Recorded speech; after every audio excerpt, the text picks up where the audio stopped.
Yeah. I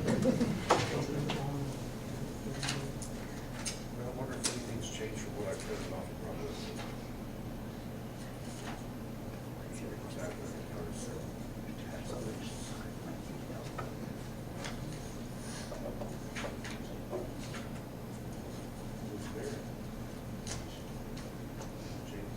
I got it, I'm just reading this. You ready? All right, it's 6:00, I'm good, we're good.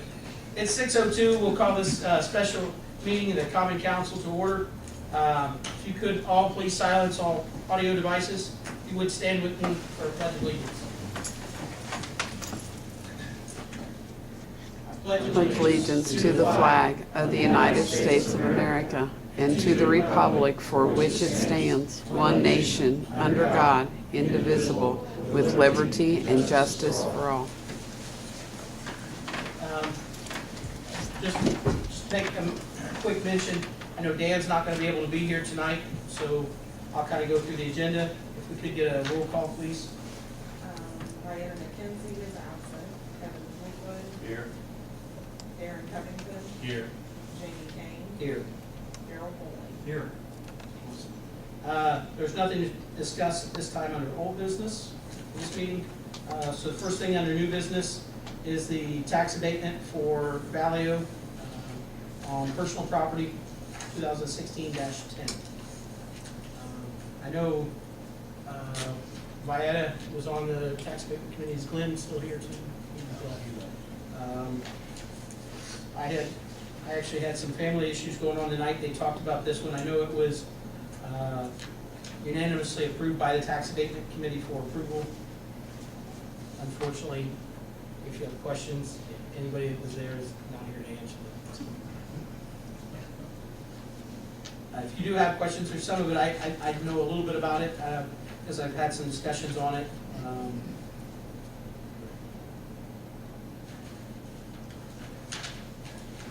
Should we maybe mention, oh, it does say for Valeo. Yeah, it's for 5 years. Just for Valeo. Yes. It will create, I think it's 72 full-time jobs, a generation of 72 full-time jobs. Full-time or temps? I was told there were 72 full-time positions, because that was a question that I'd asked Sarah about. Sarah was at the meeting when I talked to Sarah, and there were 72 full-time positions.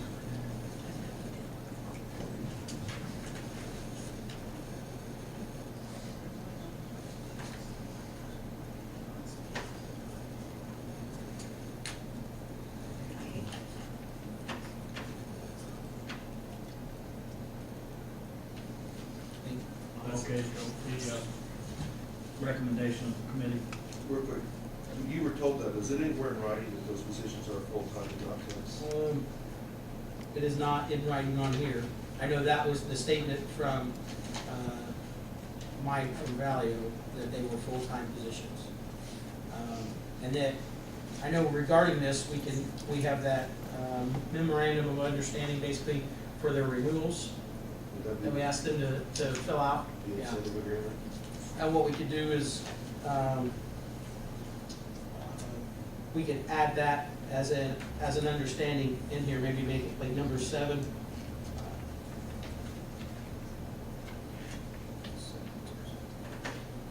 Yeah, and does it say full time? Yeah, it does say 72 jobs. It doesn't list that they're full time on it.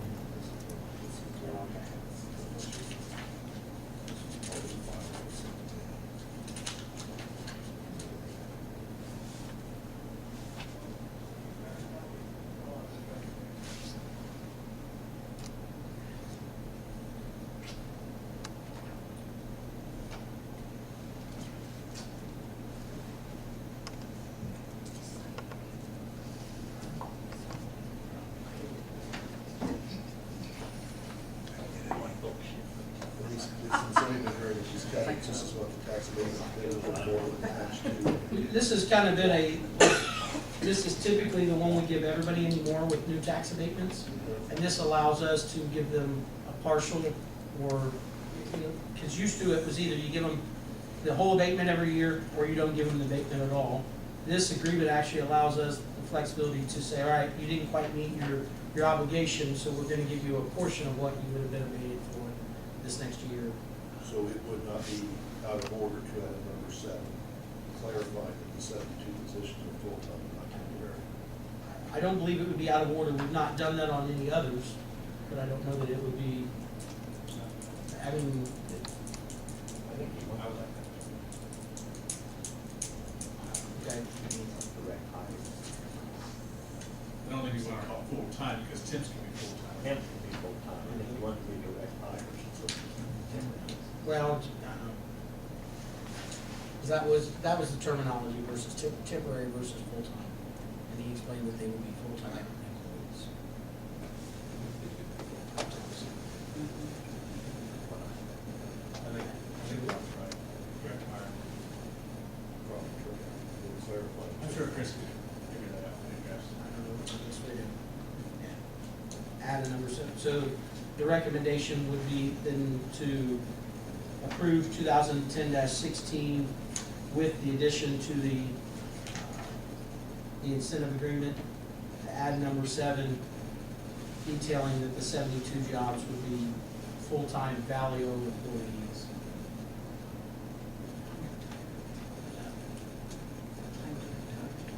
I guess my motion would be approved.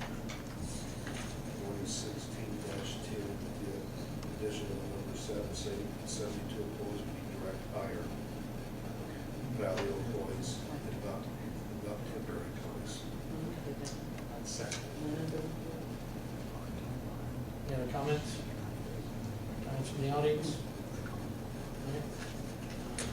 That I got a motion and a second. All those in favor signify by saying aye. Aye. Aye. All those opposed? Motion carries. All right. The next item on the agenda was more of a discussion on a BZA appointment. David Least came up and approached me after the last BZA meeting and basically let me know that he wanted to resign from the BZA. We don't have to make an appointment tonight. I'm just bringing this up because I'm hoping that at our next meeting, basically next week, that we can have somebody in mind and maybe make an appointment. Well, we got 2 extra people from, who want to be on tip board, maybe we can reach out to them and see. Absolutely. Positive on it, have an interest in BZA. Absolutely. So just, that was my first thought of it. According to the zoning code, they would have to wait till next month because any vacancies, the city's chief executive shall appoint the member. We can make the recommendation that has to be appointed. Whether we consider the chief executive to be the mayor. This, he's got appointments, right? This is a council. Not according to our code of ordinances. When the vacancy occurs among the memberships of the Board of Zoning Appeals, the city's chief executive shall appoint a member from the unexpired term of the vacating member. So his term's not up. His term's not up. So, I don't know where he's at in his 4-year term. I don't have a clue. Well, I'll have to ask Sarah where that's happening.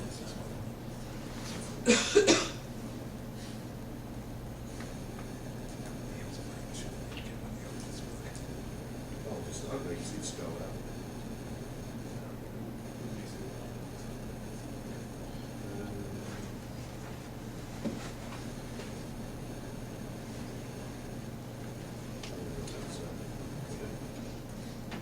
It's pretty, it doesn't spell it out on freshman on vacant positions, it spells it out.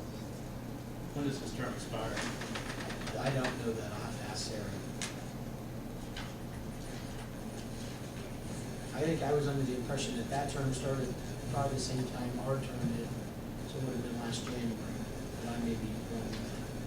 Would that be multiple year appointment? I think it's a 4-year appointment. Yeah. But I don't recall. They're staggered every week. Yeah, but, yeah, there's all 4 members, there's a member for, but you're right, it's a 4-year according to the ordinance. But they are staggered, everyone's staggered, all 4, there's 4 that are staggered. So you have 4 new members to vote on. I'll have to get with Sarah to find out. I'll ask her.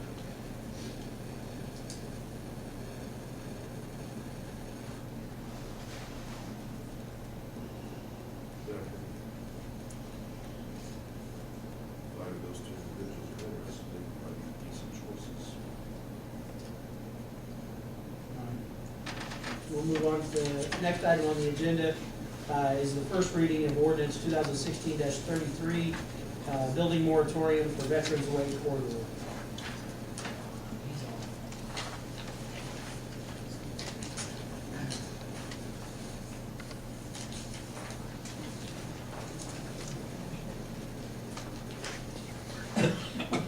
I think you probably all recall that a while back, we discussed the overlay district for the Veterans Way, Memorial Way corridor, and the interest on the part of the city to have some further land use controls in that area to promote higher quality development and to hopefully realize the best return on the city's investment of the new roadway and utility extension. A steering committee was appointed by the Planning Commission, and that steering committee met earlier in December and had, I think, a pretty productive meeting for the organizational meeting. And one of the most important things that came out of that was a recommendation of the committee that a building moratorium be declared generally in the area of Veterans Way and Memorial Way. And the purpose of that moratorium was to assure that some undesirable development didn't occur prior to having the overlay district ordinance in place and having the development requirements that are anticipated to come from that. That recommendation was extended to the Planning Commission in their regular meeting here in December, and the Planning Commission unanimously of the members present that evening recommends to council the adoption of this building moratorium.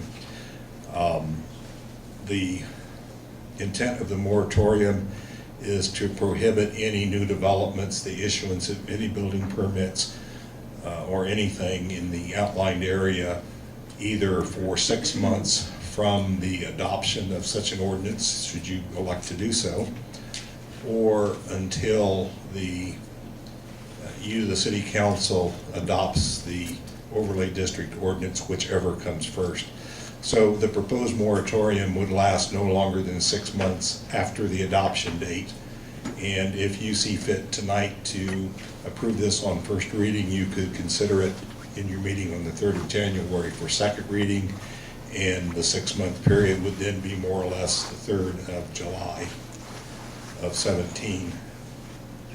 The area that I've handed you, the map, is a graphical representation of the area that the steering committee recommends for the building moratorium. It is believed that this area will either be the actual overlay district or possibly some slightly smaller area. The intent of the committee in developing this area was that it would cover anything that would end up in the ultimate overlay district.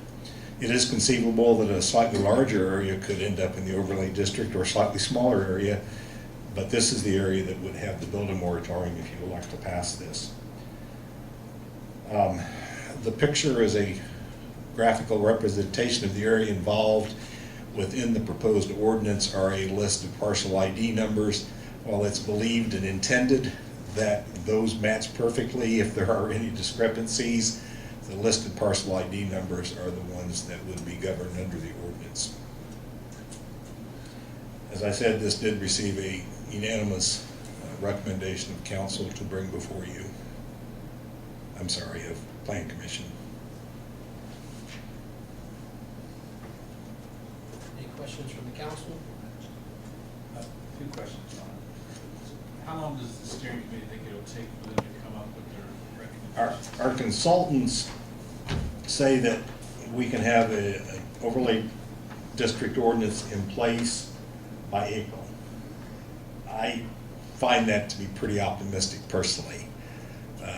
I'm thinking maybe May or June we should have, hopefully in May, we would have an ordinance before you that in May and June you could read and adopt. And this doesn't prohibit somebody from coming in and applying, it just prohibits them from actually issuing it until the overlay district's created or Yeah, I suppose that's correct. Hadn't thought about it that way, but yes, I think you're correct. The issue, of course, until we have the overlay ordinance in place, nobody knows what the rules are, what the criteria is for development. While we probably will have early on some indication of where that's going, until you all adopt an ordinance, it's never finalized. And does this create a problem for us where we might miss an opportunity? We discussed that a lot at the planning commission meeting.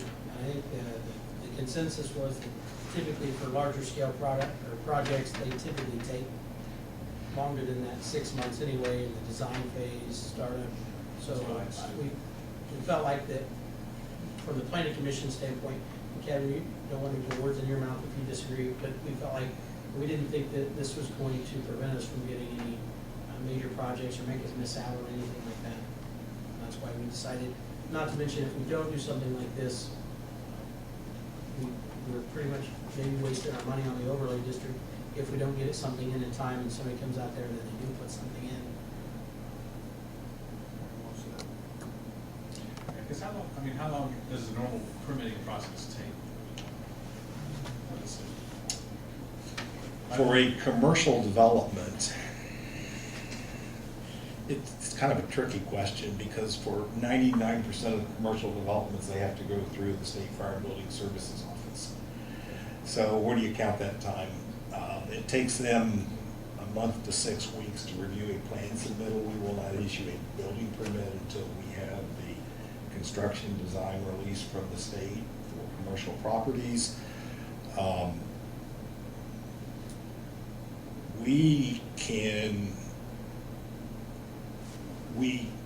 We desire to have a technical review of commercial developments, and generally do. That should occur before a state plan submittal. If everybody's doing the right things, I would say 3 to 4 months would be a pretty quick turnaround. The awkward part about the building moratorium for potential developers is they can't plan very effectively because we don't have the rules established yet. I guess that's why it's imperative on the steering committee to work as efficiently as they can. We have talked a little bit about the importance of getting this done as quickly as possible, but also the importance of taking the time to do it correctly. Those stakeholders, or landowners and people looking to build things out there, obviously will get their opportunity to be part of this committee as well, or be able to bring those ideas up. And that way I guess their ideas would be considered from this committee. At the end of the day, and this is all subject to personal interpretation, but at the end of the day, the property owners out there have as much or more benefit as anybody in making sure this development is done properly. It's going to give them the greatest potential for realizing a good return on that investment. Is this a common thing to do, to have more forms like this? I don't know if common is the word I would choose, but it is done. This ordinance was drafted from somebody else's. We're not the first city to consider going down this path. Are there any potential people out there looking to, is it gonna, is there anybody? We have had now that's good effect? We have had a discussion with one individual about one parcel out there, and it's been on and off the table for almost a year now. So it hasn't taken flight. That particular site hasn't taken flight quickly. There's another development in the city, not within this area, but those people have been talking to us for over a year, and they're still not ready to start. So it does take a while to do commercial developments typically. Some developers like to get all their ducks in a row and make it move really fast once they announce their intent. So those you never know about until they're ready. Research I did, they're certainly out there, both from a county perspective and a city perspective. there's not a new concept that we're creating, obviously. And I think the short duration of it is what makes it work, both legally and, I guess, practically.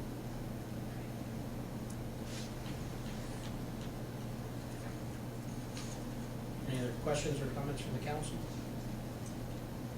Questions or comments from the audience? If not, I'll entertain a motion to pass ordinance 2016-33 on its first reading.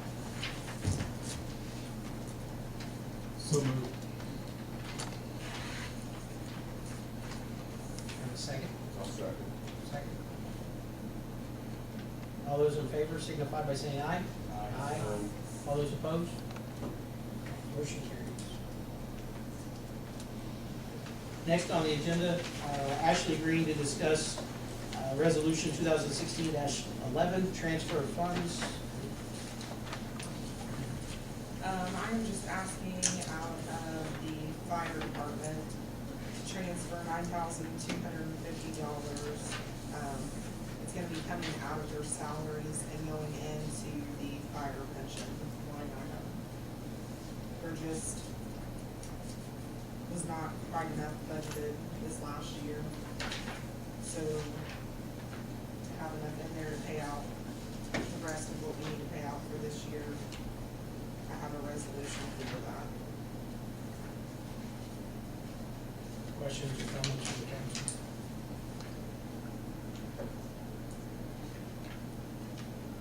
If not, I'll entertain a motion to pass resolution 2016-11. Second? All those in favor signify by saying aye. Aye. All those opposed? Motion carried.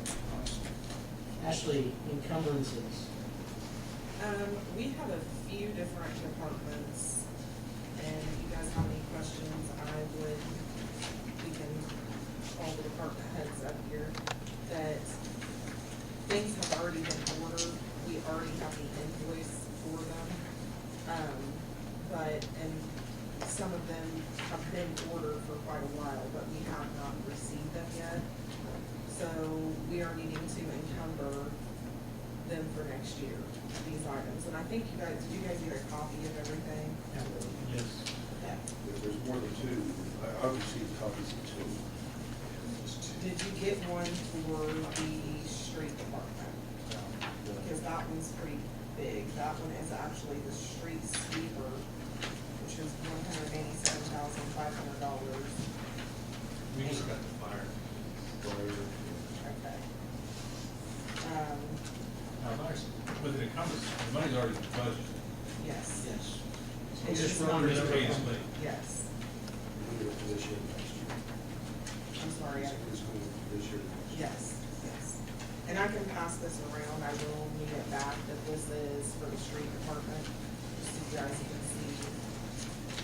Do we need to pass these through a resolution, or is it just, State Board of Accounts said I did not need a resolution. That basically, I think we just have to make a motion and second it to approve it.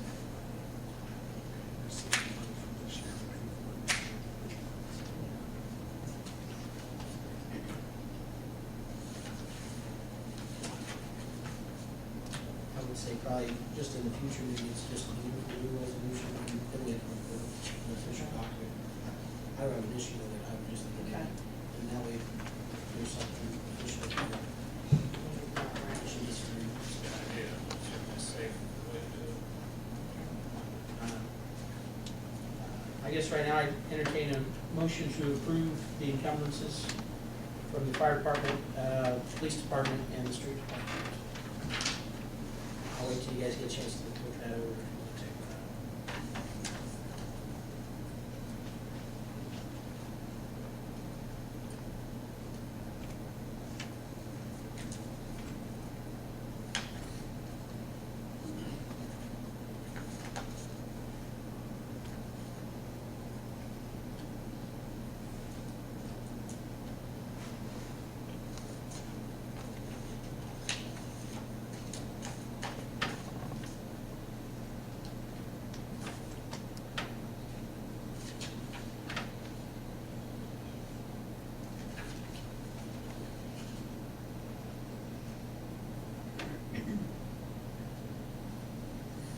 entertain a motion to approve the encumbrances presented. So moved. Okay, first, we have a second? Second, by Brietta. All those in favor signify by saying aye. Aye. All those opposed? Aye, motion carried. There's also an item on the agenda for the mayor to discuss detailed personnel. I'm not aware of what we were discussing there. So at this point in time, I'm just gonna ask that we table that item until our next meeting. If I get a motion to table. Second. Second, awesome. All those in favor say aye. Aye. All those opposed? Motion carries. Daryl, do you wanna, well, I guess we'll do a board of works at the next, this special meeting, we don't do that. You can do it if you want. It's very quick. We marked, the city attorney open bids for the gravel, stone, concrete, snow removal, sand, and then also the fuel bids. And we put those under advisement. We'll speak about those at the next meeting. Any other items from the council? Anything from the audience? The only thing else I had that I failed to mention at the beginning was there are Title VI surveys in the back of the room, back of the box. If you would, maybe on your way out, stop, pick one up, fill it out. We appreciate it. Other than that, I'll entertain a motion to adjourn. We're adjourned.